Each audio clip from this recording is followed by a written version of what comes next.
নমস্কার, আমি বিক্রম। অজানা ভৌতিক রহস্য চ্যানেলে আরও একটি নতুন এপিসোডে আপনাদের সবাইকে স্বাগত। আজ আমি আপনাদের সাথে একটি সত্য ভৌতিক ঘটনা শেয়ার করব। ঘটনাটা আমার দাদুর মুখ থেকে শোনা। ঘটনাটা ঘটেছিল আজ থেকে প্রায় 40-50 বছর আগে। দাদু তখন গ্রামে থাকতো।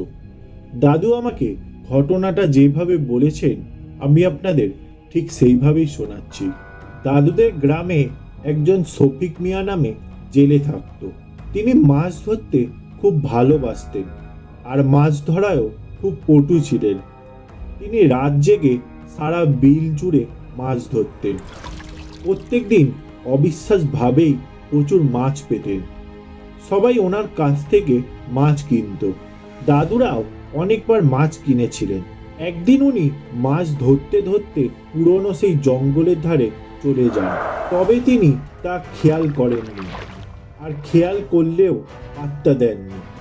কিছুক্ষণ পর তিনি ওখানে একটা ছেলেকে দেখেন, যে কিনা অনেক মাছ ধরেছে কোনো আলো ছাড়াই। শফিক মিয়া কিছু বুঝে পেল না, তাই তিনি ছেলেটিকে ডাক দিলেন, কিন্তু ছেলেটি ভ্রুকুটিও করল না। এতে ওনার রাগ হয় আর কাছে গিয়ে ধমক লাগান। ধমক শুনে ছেলেটি শফিক মিয়ার দিকে ঠান্ডা চোখে তাকায় এবং বলে, নিজের মাছ নিজে ধর, আর এদিক ওদিক না তাকাতে। শফিক মিয়া বলে, তাকালে কি হবে? তোর বাপ আসবে নাকি? তোর গ্রাম কোনটারে ছোকরা? এতে ছেলেটি হেসে বলে, আমি তো ভালো নিজে মাছ ধরি, বাবা আসলে তো আপনার মাছ শুদ্ধ নিয়ে যাবে। এ কথা শুনে শফিক মিয়া রেগে বলে, আজ তোর মাছ আমি নিয়েই যাব, আর তোর বাপকে কালকে আসতে বলিস। এই বলে তিনি ছেলেটির মাছ নিয়ে চলে আসতে লাগলো। তখন ছেলেটি বলে, আমরা সবার মাছ নিই, আর তুমি আমার মাছ নিচ্ছ?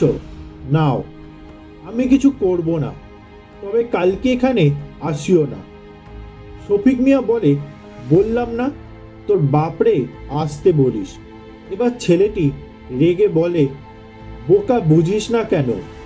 মাছ না নিলে কাল আমার বাবাই আসবে, বুঝবি, তখন বুঝবি। তারপর ছেলেটি চলে যায় পুরনো সেই জঙ্গলের দিকে। শফিক মিয়া পরের দিন সন্ধ্যায় মাছ ধরতে যাবার আগে কিছু লোককে দোকানে চা খেতে খেতে এই ব্যাপারটা বলে, আর ঝগড়া লাগলে সাহায্য করতে বলে।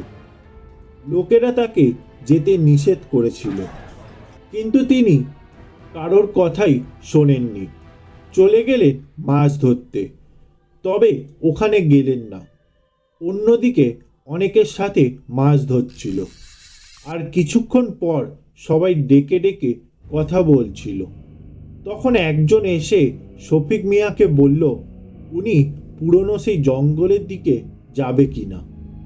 শফিক মিয়া যাবে কিনা কিছুক্ষণ ভেবে রাজি হলেন, আর দুইজন ওই দিকে গেলেন। আরও কিছুক্ষণ পর শফিক মিয়া যাদের বলেছিল তারা ওনার খোঁজ নিয়ে দেখল উনি নাই। ওনারা কয়েকজন একসাথে সেই পুরনো জঙ্গলের দিকে গেলেন আর লাইট দিয়ে ভালো করে দেখতে লাগলেন।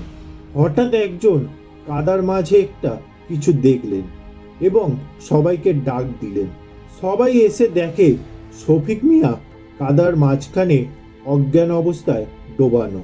সবাই তাকে টেনে কাদা থেকে বের করলেন।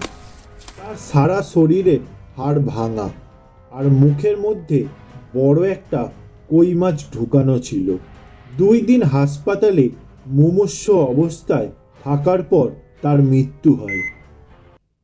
এই ছিল আজকের সত্য ভৌতিক ঘটনা।